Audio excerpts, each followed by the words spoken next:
Рой машина. айни замон мо дар фурудгоҳи байналмилалии шаҳри Дубай ҳузур дорем ва соат бо вақти маҳаллӣ 23:41 чилахона соҳ саломат омада растем ва тариқи автобус ва меҳмонхона ва ҷойро ҷобаҷо мекунем ва омодагӣ ба мусофира.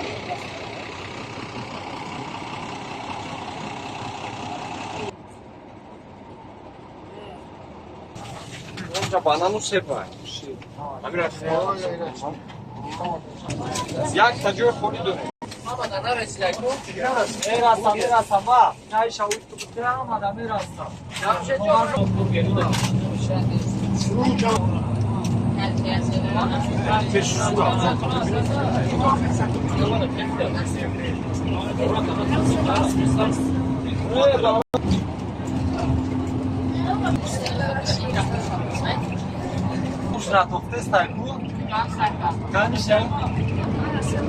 This one.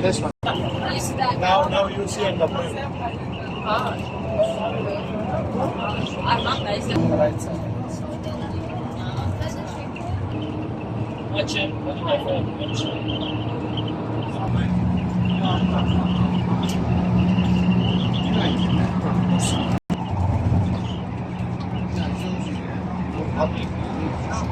This one.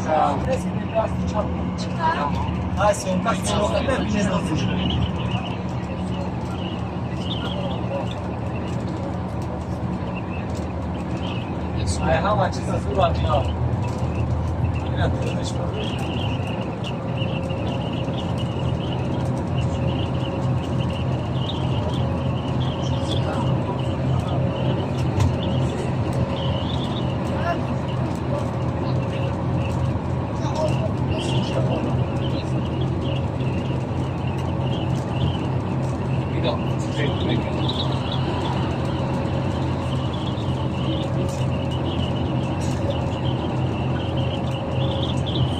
That side you see the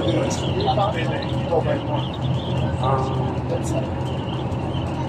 Off shade, down.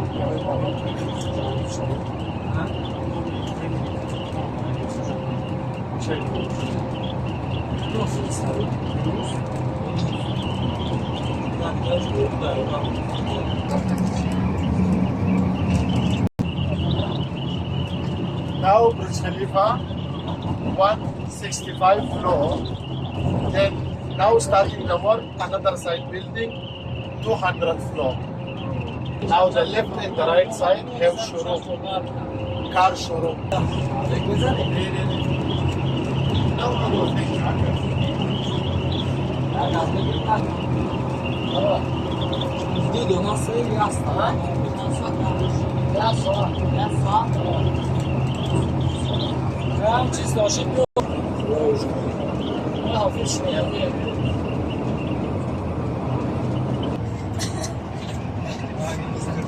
Aha.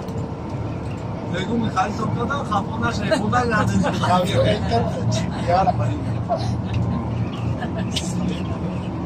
See this one line? Rose rice.